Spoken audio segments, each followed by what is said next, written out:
Hello everyone, welcome back. Study ম্যাথমেটিক্সে প্রত্যেকে স্বাগত জানিয়ে ক্লাস 7 থেকে আমরা চ্যাপ্টার 1-এর পেজ 7 ভিডিও পার্ট নাম্বার 8 করব। আজকে আমরা নিজে করে 1.2 এর অঙ্কগুলো দেখে নেব। ভীষণ ইম্পর্টেন্ট অঙ্ক আছে, দেখো এখানে ফার্স্ট অঙ্কটাই ইম্পর্টেন্ট, এটা কিন্তু পরীক্ষায় আসে। 1 নাম্বার বলছে একটি চাকা 55 বার ঘুরে, এই যে দেখো এটার একক হচ্ছে বার, 55 বার ঘুরে 77 মিটার, এর একক হচ্ছে মিটার, পথ যায়। তবে 98 মিটার পথ, দেখো মিটার দুই জায়গায় আছে, তাহলে মিটারটা আমাকে আগে লিখতে হবে। পথ যেতে ওই চাকা কতবার ঘুরবে? একটি চাকা 55 বার ঘুরে, 55 বার ঘুরলো, ঘোরার পরে 77 মিটার পথ যায়, তবে 98 মিটার পথ যেতে ওই চাকা কতবার ঘুরবে? খুবই ইন্টারেস্টিং অঙ্ক। ওকে, একটা যদি চাকা আমরা ভাবি, মানে এটা একটা চাকা, এ ঘুরছে কতবার? 55 বার ঘুরছে, সে কত মিটার পথ যাচ্ছে?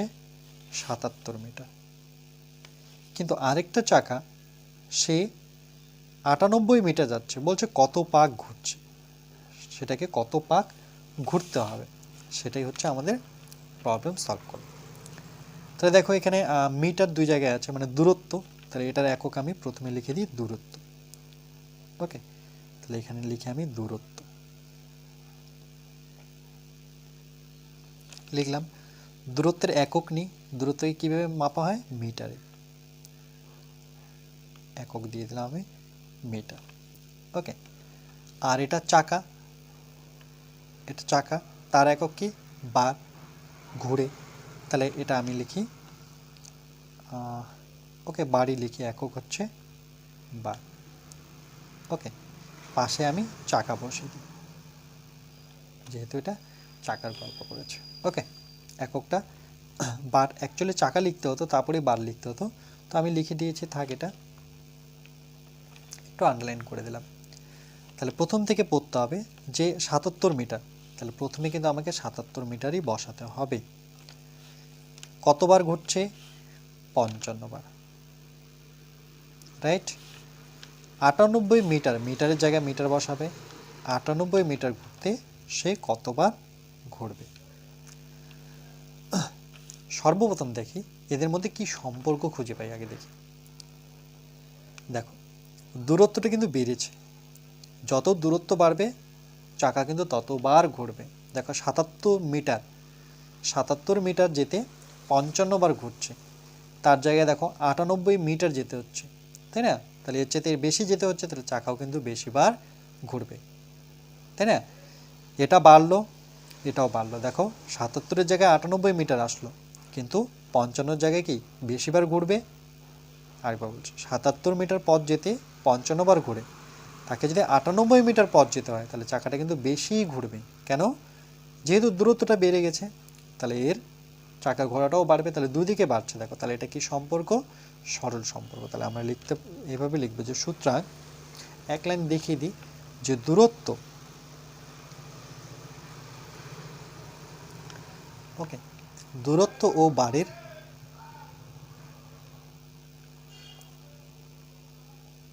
বারের মধ্যে, মানে এখানে চাকার কথাই বলেছে, সরল সম্পর্ক, সরল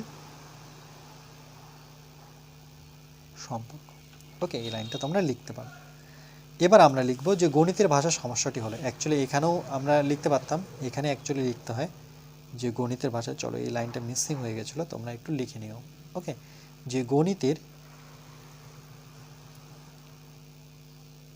ভাষায় সমস্যাটি। ওকে, গণিতের ভাষায় সমস্যাটি লেখার পর এটা লিখব, রাইট। আচ্ছা, এরপরে আমরা লিখব, এবার সলভ করব ঐকিক নিয়মে। নিয়মটা তোমরা লিখতেও পারো, নাও লিখতে পারো। চলো, আমি লিখছি না, তা আমি লিখব যে 77 মিটার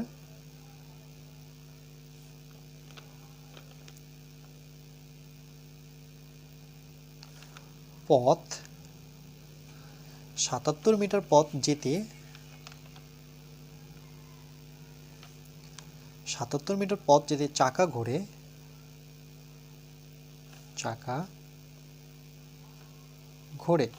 ওকে, ভাষাটা তোমরা তোমাদের মতো করে লিখবে যে ৭৭ মিটার পথ যেতে চাকা ঘোরে কতবার? ৫৫ বার। ৫৫। ওকে, যে ৭৭ মিটার পথ যেতে চাকা ঘুরে ৫৫ বার, তাহলে ১ মিটার যাব আমি প্রথমে, নিয়ম তো তাই এটাই, এটা বারবার লিখবো না, আমি ডট ডট দেবো। ১ মিটার যেতে বলো চাকা কম ঘুরবে না বেশি ঘুরবে? জাস্ট ১ মিটার যেতে বলেছে, তাহলে অবশ্যই কম ঘুরবে। আর কখনো যদি কম বোঝায় তাহলে আমি কি করব? ভাগ। ভাগ তো এখানে দেখাবো না, ৫৫ লিখবো, ৭৭টা আমি নিচে লিখব। ওকে, আর এখানে এটাও মনে রাখবে যে কম বোঝালে তোমাকে ভাগ করতে হবে, আর বেশি বোঝালে কোনো রকমভাবে যদি বেশি বোঝাচ্ছে তাহলে সেই ক্ষেত্রে গুণ করতে হবে। ওকে, এই দুটো টার্ম মনে রাখতে হবে আমাদের, এই অঙ্কের ক্ষেত্রে ভেরি ভেরি ইম্পর্টেন্ট। এবার চাকাটাকে কত মিটার দূরত্ব যেতে হচ্ছে? ৯৮ মিটার। তাহলে দেখো ১-এর চাইতে কিন্তু ৯৮ মিটার অনেক বড় দূরত্ব, তাই না? তাহলে ৯৮ মিটার যখন পথ যেতে হবে তাকে অবশ্যই বেশিবার ঘুরতে হবে। আর বেশি কোনো রকম যদি আমি কথাটা নিয়ে আসি তাইলে কী করতে হবে? ৫৫ সাথেই আমি গুণ করে দেব এই ৯৮-কে। ওকে, যদি কম বোঝাতো তাহলে কিন্তু ৯৮ নিচে হতো, যেহেতু বেশি বোঝাচ্ছে তাহলে সেটা গুণ অবস্থা থাকবে, এত বার, এককটা এখানে বার হবে। ১১ দিয়ে যে কাটি ৫-১১ ৫৫, ১১ দিয়ে কাটলে ৭-১১ ৭৭, রাইট?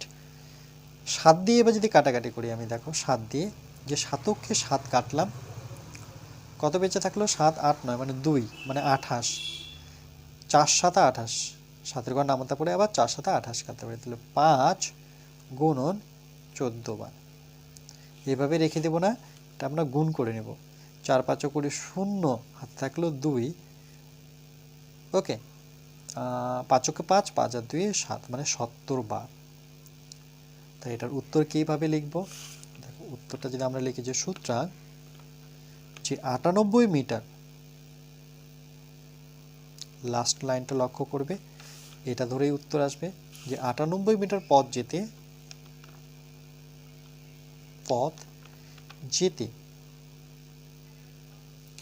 ৯৮ মিটার পথ যেতে ওই চাকা কতবার ঘোরে?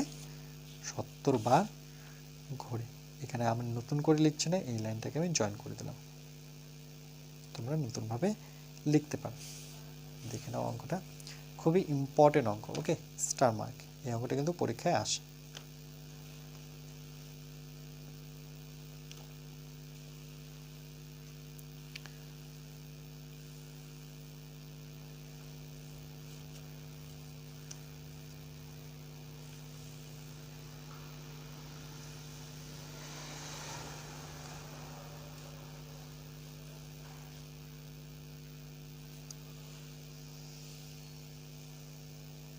চলো নেক্সট। এরপরে দেখো আমরা ২ দাগেরটা দেখে নেব। বলছে দীপ্তার্ক বলে একজন, দীপ্তার্ক প্রত্যেক সপ্তাহে, সপ্তাহ বলতে ৭ দিনে ১ সপ্তাহ আমরা জানি সংখ্যায়, একদিন মানে সংখ্যায় লিখলে ১ দিন সাঁতার শিখতে যায়। দীপ্তার্ক প্রত্যেক সপ্তাহে, মানে প্রত্যেক বলতে ১, মানে ১ সপ্তাহে, প্রত্যেক সপ্তাহে মানে ৭ দিনে ১ দিন সাঁতার শিখতে যায়। এরকম ৩৬৪ দিন, এখানে কিন্তু দিনে কিন্তু দেওয়া আছে একটা একক, হ্যাঁ, একদিন। ৩৬৪ দিনে সে মোট কত দিন সাঁতার শিখতে যায় হিসাব করে। ওকে, তাহলে আমরা কি লিখবো? যে গণিতের ভাষার সমস্যাটি হলো প্রথমে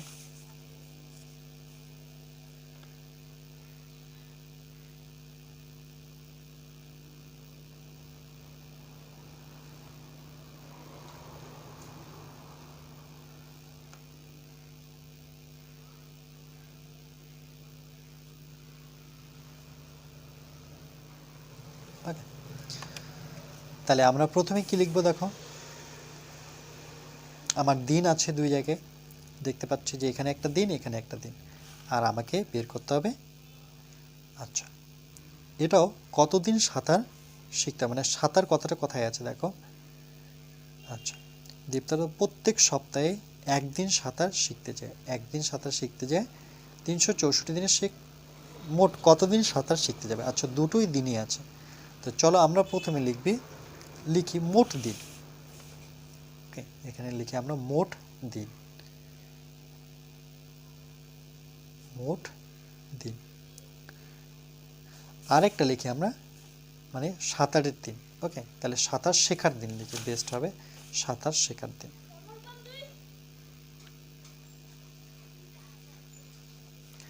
সাঁতার শেখার দিন।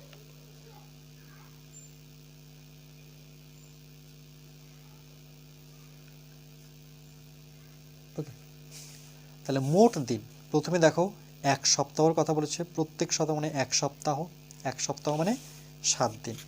এটা আমরা কোথাও লিখে নিচ্ছি, যে দেখো এখানে লিখলাম যে 1 সপ্তাহ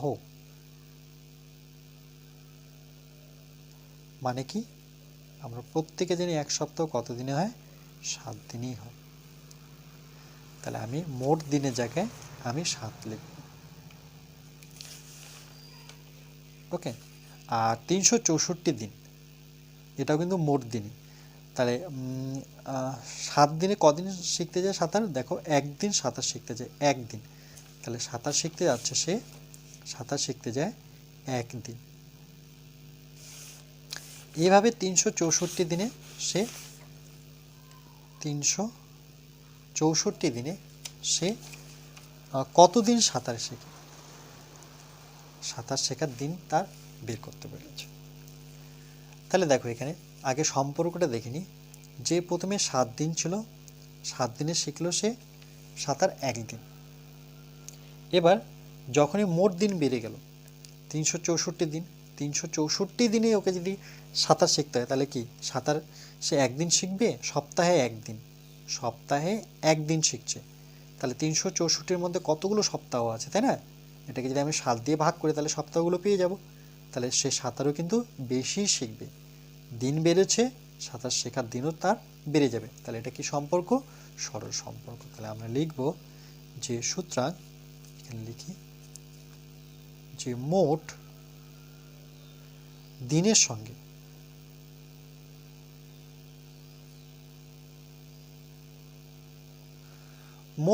সঙ্গে সাঁতার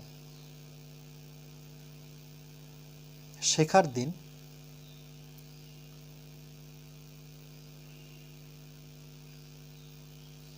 সরল সম্পর্ক, সরল সম্পর্ক, তাই না? মোট দিনের সঙ্গে সাঁতার শেখার দিন সরল সম্পর্ক। কেন সরল সম্পর্ক? দেখো আরেকবার বলি, 7 দিনে সপ্তাহে সে, তোমরা যেমন সপ্তাহে 3 দিন টিউশনে যাও, প্রাইভেটে যাও, তো সে কি করে 7 দিনে সে একদিন সাঁতার শেখে। এরকম 364 দিনে কতগুলো সপ্তাহ আছে বলো? অনেকগুলো, তাই না? অনেকটা আমি 7 দিন পাবো, তাহলে এরকম কতগুলো সপ্তাহ পাবো? অনেক কটা সপ্তাহ পাবো। সেই সপ্তাহে কি সাঁতার কম শিখবে না বেশি শিখবে? অবশ্যই বেশি শিখবে, তাই না? 1 সপ্তাহে যদি একটা শেখে, 2 সপ্তাহে 2টো শিখবে, 3 সপ্তাহে 3টা শিখবে, তাহলে এটা বাড়ছে এটাও বাড়ছে, তাহলে সেই ক্ষেত্রে সরল সম্পর্ক। এবার আমরা কি লিখব? যে ঐকিক নিয়মে সলভ করব, যে 7 দিনে সাঁতার শিখতে যায়, দেখে দেখে করব। দেখো 7 দিনে সাঁতার শিখতে যায় একদিন,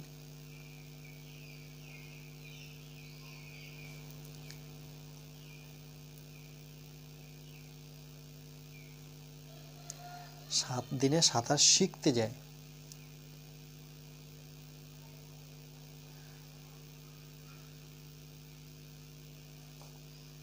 একদিন। তাইলে আমি ঐকিক নিয়মে করলে আমাকে 1 বসাতে হবে। 7 দিনে সাঁতার শিখতে যায় সে একদিন, তাহলে একদিনে সে সাঁতার শিখতে যায় কি কম হবে, তাই না? 7 দিনে একবার যাচ্ছে, তাহলে একদিনে কি, একদিনে অবশ্যই সেটা কি হবে? কম হবে।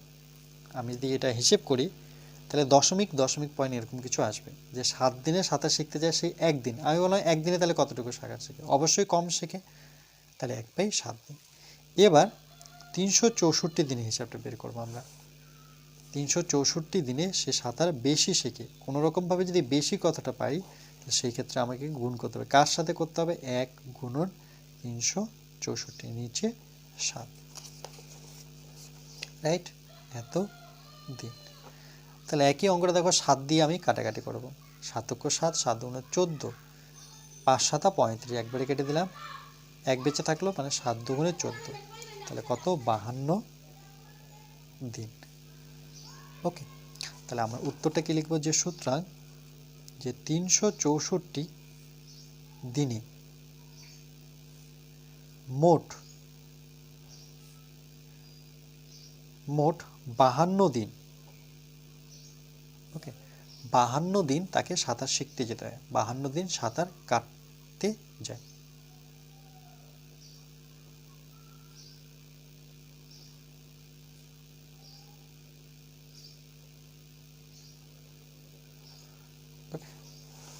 বুঝতে পেরেছো নিশ্চয়ই?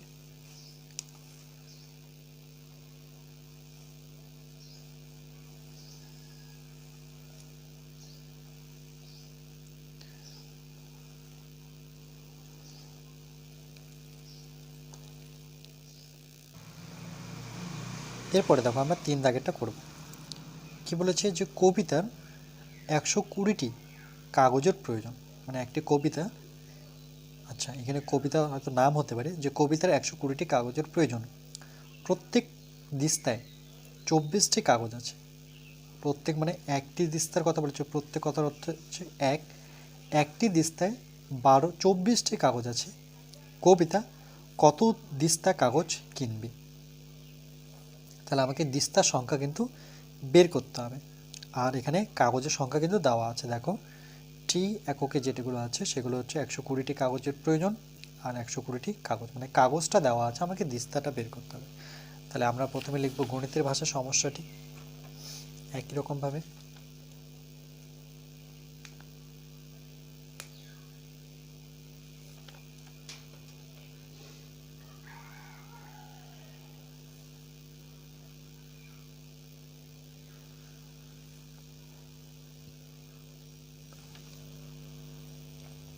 তাহলে যেহেতু দুটো দেওয়া আছে এখানে কাগজ, তাহলে কাগজটা আমি প্রথমে লিখে নিই, যে কাগজের সংখ্যা।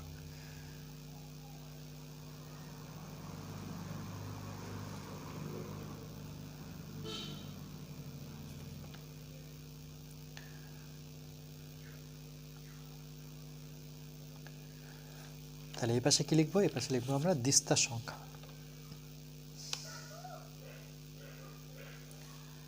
দিস্তার সংখ্যা।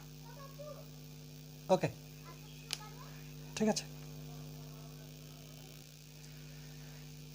তাহলে আমরা প্রথমে কোনটা লিখবো, দেখো যেখানে কবিতার 120টি কাগজের প্রয়োজন, শুধু এখানে কাগজটি দেওয়া আছে, কিন্তু এখানে প্রত্যেক দিস্তায় 24টি কাগজ, মানে এক দিস্তায় দিস্তা দেওয়া আছে একটা, এক দিস্তায় 24টি কাগজ, মানে এই লাইনটা ধরে করতে হবে।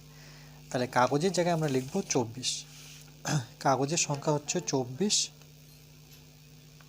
ওকে, এখানে একক আমরা টি দিতে পারি, আর কত দিস্তা, প্রত্যেক দিস্তা মানে এক দিস্তায়, তাহলে দিস্তার জায়গায় আমরা এক বসাবো। ওকে, এক দিস্তা। এরপরে দেখো 120টি কাগজ, দেখতে পাচ্ছি কাগজের সংখ্যা 120টি, তাহলে এখানে বসাবো আমরা 120টি কাগজ, তাহলে কত দিস্তার প্রয়োজন, এটা আমাদের বের করতে হবে। সর্বদা আমরা সম্পর্কটা দেখে নিই, কী সম্পর্ক এটা, যে 24টি কাগজ সবসময় এক দিস্তা, সেই জায়গায় যদি আমরা 120টি কাগজ নিই, তাহলে এখানে তো দিস্তার সংখ্যা অবশ্যই বাড়বে, তাই না? 24টি কাগজে আমরা এক দিস্তা ধরলাম, 24টা কাগজে এক দিস্তা যদি হয়, তাহলে এখানে 120টি কাগজ আছে, তাহলে কি দিস্তা অবশ্যই কি বেশি আছে, তাই না? তাহলে দেখো কাগজের সংখ্যা বেড়েছে, তাহলে দিস্তার সংখ্যাও বাড়বে, দুই দিকে বাড়ছে, তার মানে সরল সম্পর্ক। তাহলে এখানে আমরা একটু এইভাবে লিখতে পারি, যে কাগজের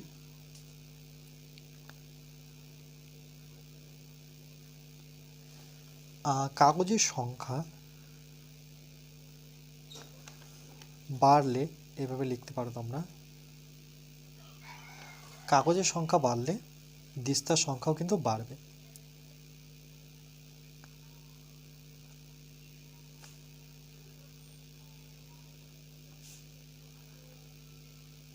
রাইট, দেখো দুই দিকে কিন্তু বাড়ছে, তাহলে সেটা কি সম্পর্ক, সরল সম্পর্ক। তাহলে আমরা লিখতে পারি যে সুতরাং কাগজের সংখ্যা ও দিস্তার সংখ্যা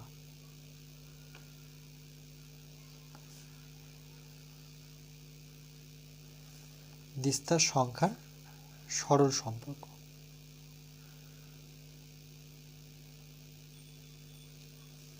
ওকে, এবার আমরা সলভ করব। তাহলে আমরা লিখব যে 24টি কাগজ থেকে, কাগজে থাকে সমান এক দিস্তা, 24টি কাগজ, মনে রাখবে এটা প্র্যাকটিক্যালি আমাদের লাইফে আছে যে 24টি কাগজে কিন্তু একটা দিস্তাই হয়। এখন তো যদিও দিস্তার হিসাবটা আমরা খুব কম পাই খাতা কিনতে গেলে, তাই তো, কিন্তু একটা সময় আমরা দিস্তা খাতা হিসেবে নিতাম, 2 দিস্তা, 3 দিস্তা, 4 দিস্তা। ওকে, তাহলে 24টি কাগজ থাকে সমান সমান এক দিস্তা, এই হিসাবটা আগে থাকতো। ওকে, এক দিস্তায় তাহলে একটি কাগজ অবশ্যই কম থাকবে, তাই না? একটি কাগজে তো আর এক দিস্তা হবে না, তাহলে কম হচ্ছে, তাহলে 24টা আমার নিচে আসবে। এবার সেই জায়গায় যদি আমি 120টি কাগজ নিই তাহলে অবশ্যই দিস্তার সংখ্যা বাড়বে, তাহলে 120 গুণ হয়ে যাবে। কার সাথে গুণ হবে? 1/24 তো হবেই, এর সাথে 120 গুণ হবে। এরপর যদি আমরা কাটাকাটি করি দেখি, 12 দিয়ে 12কে 12 শূন্যটা লাগিয়ে দিই, 12 দুগুণে 24, 2 দিয়ে কাটি, 5 দুগুণে 10, তার মানে 5 দিস্তায়।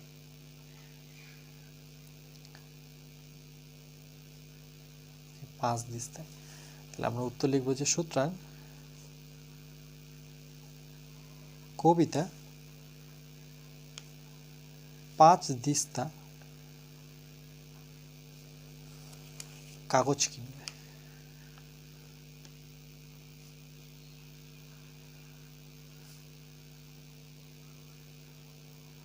ওকে, তাহলে বুঝতে পারছি 120টা কাগজ মানে সেখানে কত দিস্তা আছে? 5 দিস্তা। কেমন করে বুঝবে? দেখো, 24টা যদি এক দিস্তা হয় তাহলে 24 দিয়ে আমি যদি 120কে ভাগ করি তাহলে এমনিতেও পেয়ে যাচ্ছি। দেখো, 4 5 20, শূন্য হাতে থাকলো 2, 5 10 11 12, দেখো মিলে গেল। তাহলে উত্তর কিন্তু আমি একবারেই বের করতে পারি, তাই না?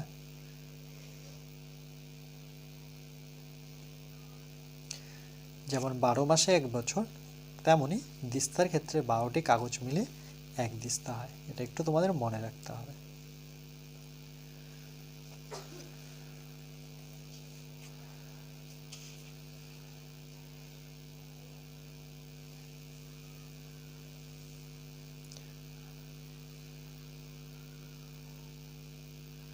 চলো নেক্সট। এবার দেখো 4 নম্বরটা কি বলেছে, যে 1 ডজন সংখ্যায় যে লিখবো 1 ডজন ডিমের দাম 48 টাকা হলে 32টি ডিমের দাম কত? দেখো টি এককে দুটো আছে এখানে, 1 ডজন, 1 ডজন মানে 12টি, মনে রাখবে 1 ডজন মানে হচ্ছে 12টি, আর এখানে দাম দেওয়া আছে একটাই 48 টাকা, তাহলে আমাকে সেই দামটাই বের করতে হবে।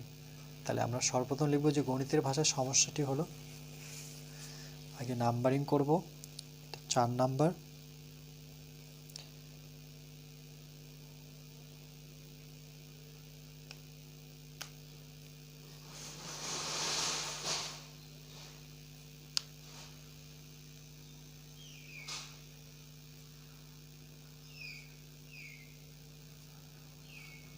ওকে। তাহলে প্রথমে আমরা কি লিখব? প্রথমে আমরা ডিমের সংখ্যা লিখব, যে ডিমের সংখ্যা,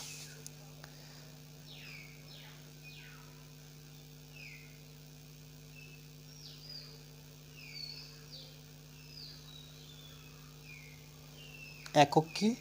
একক হচ্ছে টি, আর একদিকে হচ্ছে দাম,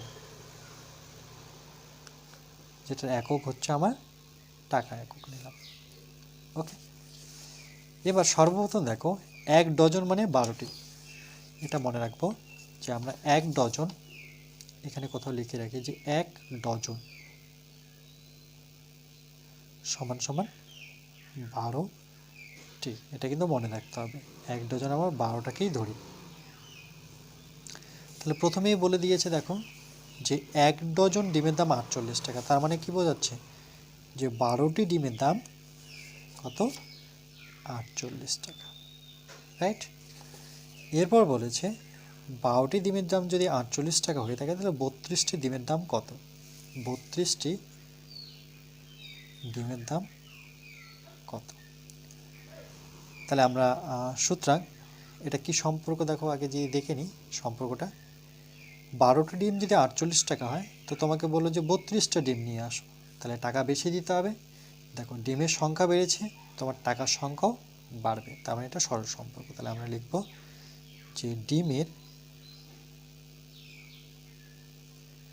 সংখ্যা ও দাম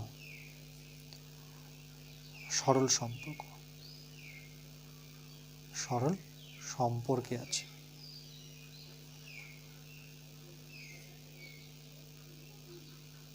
ওকে, তার মানে কি করব আমরা, যে লিখব ঐকিক নিয়মে যে 12টি,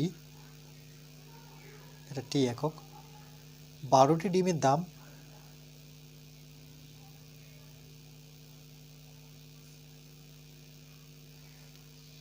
আটচল্লিশ টাকা, তাই তো। 12টি ডিমের দাম যদি 48 টাকা হয় তাহলে একটি ডিম তোমাকে দোকান থেকে নিয়ে আসতে বলে, একটি ডিমের দাম কি 48 টাকা নেবে? না, কম নেবে। কম কথাটা আসলেই ভাগ হবে, মানে 12টা নিচে 48টা উপরে। এবার তোমাকে পরবর্তীতে পাঠালাম যে তুমি 32টা ডিম নিয়ে এসো, তাহলে কিন্তু টাকা বেশি দিতে হবে, আর বেশি মানেই আমাকে গুণ দিতে হবে 32টা।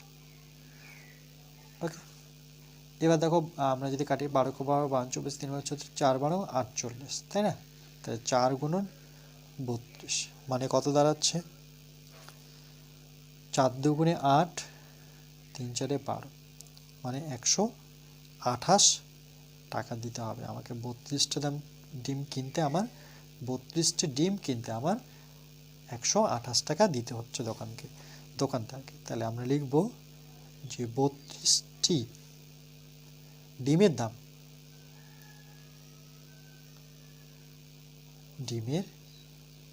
দাম সমান সমান 128 টাকা। ওকে, এটা আমার উত্তর।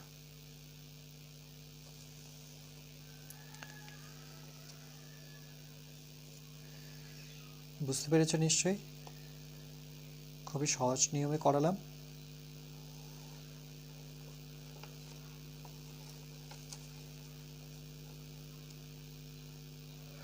চলো নেক্সট।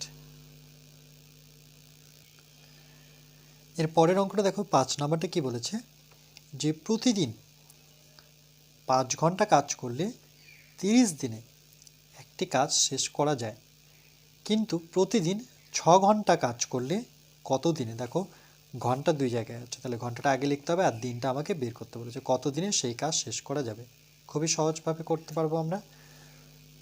তাহলে আমরা সর্বপ্রথম নাম্বারিং করব, তারপরে লিখব গণিতের ভাষায় সমস্যাটি।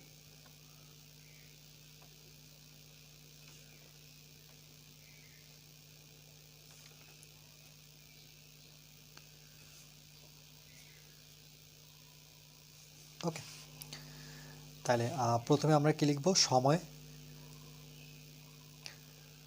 আর একদিকে লিখব দিন। তাহলে একদিকে আমরা লিখব যে সময়, প্রতিদিনের সময়, তাহলে এখানে লিখে দিই আমি সময়, যেটা একক হচ্ছে ঘন্টা। আচ্ছা, আর একদিকে কি দেওয়া আছে? এটাও সময়, দিনও কিন্তু সময়কে বোঝায়। চলো এখানেও আমি সময় লিখে দিচ্ছি, কিন্তু এটার একক হচ্ছে দিন। এটা দেখে আমি বুঝবো যে এটা আলাদা সময়ের কথা বলেছে, এটা দিনের সময়, এটা ঘড়ির কাটার সময়। তাহলে দেখো 5 ঘন্টা 30 দিন, তাহলে আমি প্রথমেই পেয়ে গেলাম প্রথম লাইনে যে 5 ঘন্টা 30 দিন। তাহলে 6 ঘন্টা কত দিন? খুবই সহজভাবে সাজানো যায়, 6 ঘন্টা কত দিন?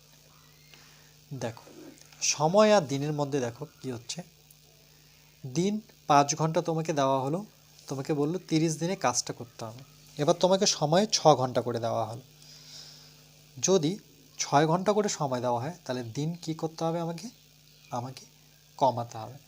একবার দেখে নাও যে প্রতিদিন 5 ঘন্টা কাজ করলে 30 দিনে একটি কাজ করতে সময় লাগতো, সেই জায়গায় তোমাকে বললো প্রতিদিন 6 ঘন্টা করে করো। প্রতিদিন দেখো, প্রতিদিন এখানে কিন্তু প্রতিদিন, এখানে ওকে চলো লিখে নিই। প্রতিদিন 6 ঘন্টা কাজ করলে কত দিনে সেই কাজ শেষ করে যাবে। তোমাকে ডেলি 6 ঘন্টা করে কাজ করতে হচ্ছে।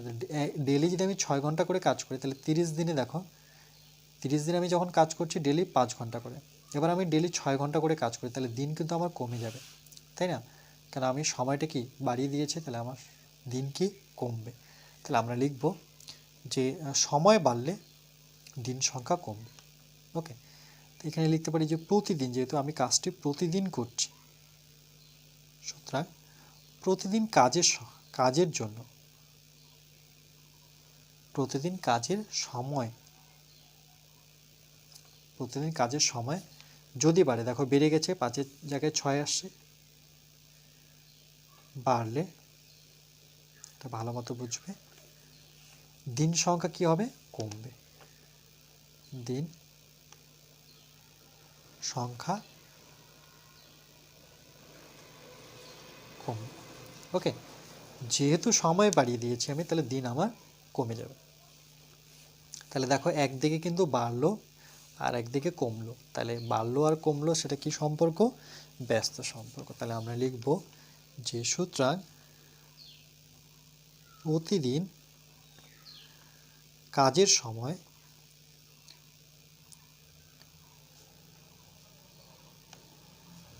ও দিন সংখ্যার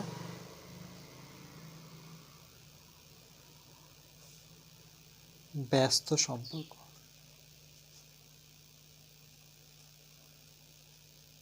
ব্যস্ত সম্পর্কে আছে, তোমরা এভাবেও লিখতে পারো, লেখাটা পুরো তোমাদের উপরে। চলো তাহলে এবার সলভ করি আমরা যে 5 ঘন্টা, তাহলে আমরা লিখব যে 5 ঘন্টা কাজ করলে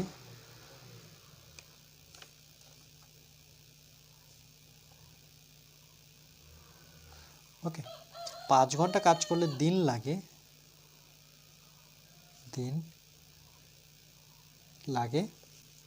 5 ঘন্টা কাজ করলে দিন কত দিন লাগে? সেটা হচ্ছে 30 দিন।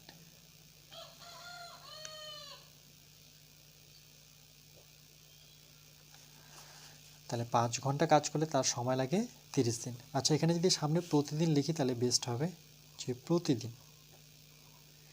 এবার দেখো প্রতিদিন 5 ঘন্টা কাজ করলে দিন লাগে 30 দিন। এবার এটাকে আমরা প্রতিদিনই রাখবো, যে প্রতিদিন 1 ঘন্টা কাজ, এগুলো বারবার লিখবো না, করলে দিন লাগে। দেখো আমি যদি 1 ঘন্টা শুধু কাজ করি, জাস্ট 1 ঘন্টা, 5 ঘন্টা করে কাজ করলে আমার 30 দিন লাগছে, ভালো মতো বোঝো। সেই জায়গায় আমি কি করলাম, সময়টা কমিয়ে দিলাম। আমি বললাম না আমি 1 ঘন্টাই কাজ করব, তাহলে কিন্তু আমার দিন অনেক দিন লেগে যাবে, তাই না? 5 ঘন্টা যে আমি শুধু 1 ঘন্টা কাজ করি তাহলে অনেক দিন লাগবে, মানে কি বেশি দিনের কথাই বোঝাচ্ছি। তাহলে 30 বেশি হলে কি গুণ হয়ে যাবে, 5টা সরাসরি গুণ অবস্থায় থাকবে। যদি এটা কম হতো তাহলে কিন্তু 5 নিচে বসতো, এটা একটু মনে রাখতে হবে। এবার কত ঘন্টা নিয়েছে সময়টা? এবার হচ্ছে 6 ঘন্টা। আমাকে ডেলি মানে প্রতিদিন এবার 6 ঘন্টা করে আমি কাজ করব। তাহলে 6 ঘন্টা কাজ করলে কিন্তু আমার দিন, এতদিন যতদিনে কাজটা শেষ হওয়ার কথা সেই দিনটা কিন্তু আর লাগবে না, কমে যাবে। কমে যাওয়ার অর্থই হচ্ছে এই যে 6টা যে শুরু করেছি আমি, সেটা আমাকে নিচে বসাতে হবে।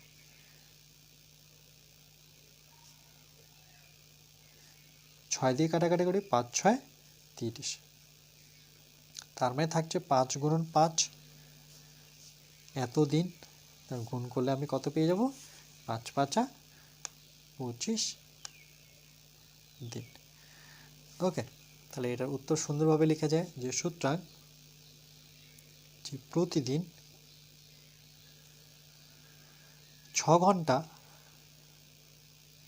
কেন 6 ঘন্টা? 6 ঘন্টা দিয়ে শেষ হবে, দেখো 6 ঘন্টা দিয়ে যেহেতু শুরু হয়েছে, তাহলে আমরা লিখব যে 6 ঘন্টা করে প্রতিদিন 6 ঘন্টা করে কাজ করলে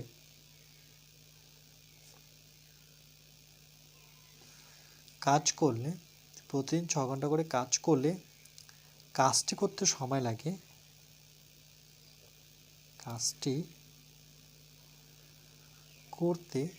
সময় লাগে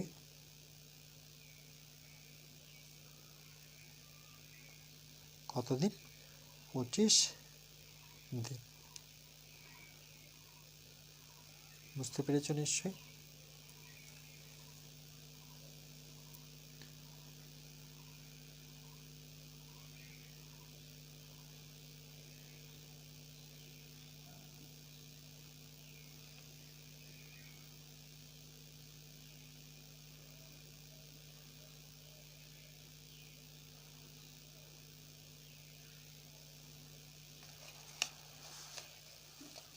ওকে, আজকে এই পর্যন্তই থাকবে। এরপরে পার্টে আমি বাকি অঙ্কগুলো করব আমরা। এরপরে পার্ট নাম্বার কত থাকবে? এরপরে পার্ট নাম্বার আবার 9-এ আমরা বাকি অঙ্কগুলো দেখে নেব। ওকে, পার্ট 9।